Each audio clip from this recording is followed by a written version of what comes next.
Deuteronomy chapter 30. And it shall come to pass when all these things are come upon thee, the blessings and the curses, which I have set before thee, and thou shalt call them to mind among all the nations where Yahuwah thy Elohim had driven thee, and shall return unto Yahuwah thy Elohim, and shall obey his voice according to all I command thee this day, thou and thy children with all thine heart and with all thy soul.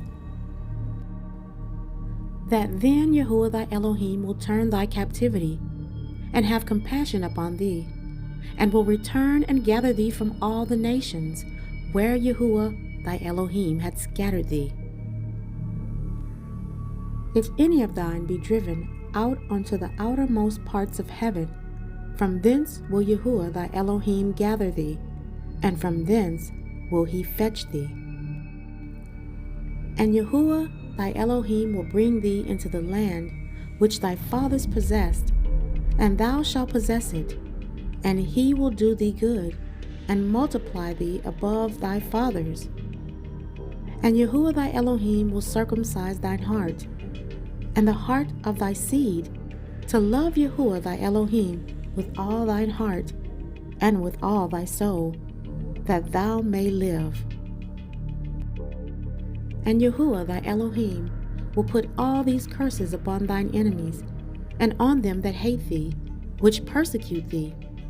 And thou shalt return and obey the voice of Yahuwah, and do all his commandments, which I command thee this day.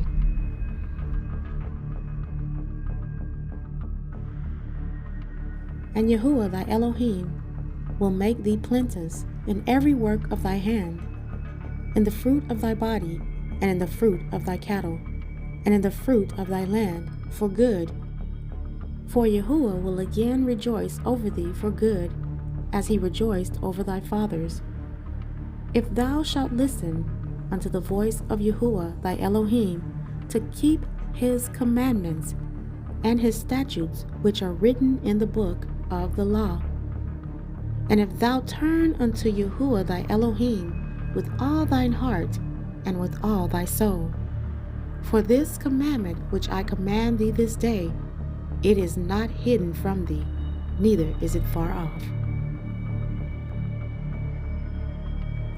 Ezekiel chapter 37, starting at verse 4. Again he said to me, Prophesy upon these bones, and say unto them, O ye dry bones, hear the word of Yahuwah. Thus said Yahuwah Elohim to these bones, Behold, I will cause breath to enter into you, and ye shall live. Ezekiel was a depiction of what we are to do today. We are to prophesy to our brothers and sisters, and attempt to wake them up.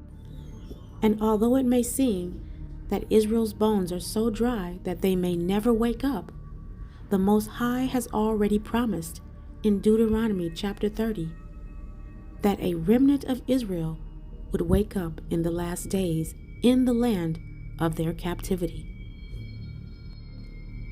And although many are called, the kingdom is just for a few. There's going to be a great falling away. Let's read that verse. 2 Thessalonians chapter 2, starting at verse 1. Now we beseech you, brethren, by the coming of our Master, Yahushua HaMashiach, and by our gathering together unto him, that ye be not soon shaken in mind, or be troubled, neither by spirit, nor by word, nor by letter, as from us, as that the day of Hamashiach is at hand. Let no man deceive you by any means, for that day shall not come, except there come a falling away first, that man of sin be revealed, the son of perdition.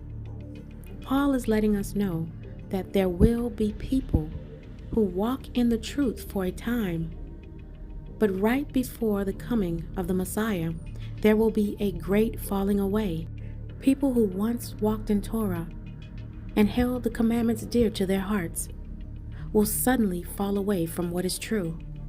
And scores of people who once knew the truth and walked in Torah will begin to give in to doctrines of demons. In 1 Timothy chapter 4, verses 1 through 3, it reads, "Now the Spirits speak expressly that in the latter times some shall depart from the faith, giving heed to seducing spirits and doctrines of devils, speaking lies in hypocrisy, having their conscience seared with a hot iron, forbidding to marry, and commanding to abstain from meats, which Elohim had created to be received with thanksgiving of them which believe and know the truth." As you can see, this verse is specifically talking about the latter times, in the last days. This is when people are going to depart from the faith, and they're going to give in to seducing spirits and doctrines of devils. Yah's not referring to the people who are in Sunday worship, worshiping on the first day of the week as opposed to the seventh-day Sabbath. He's not talking about people who keep the holidays.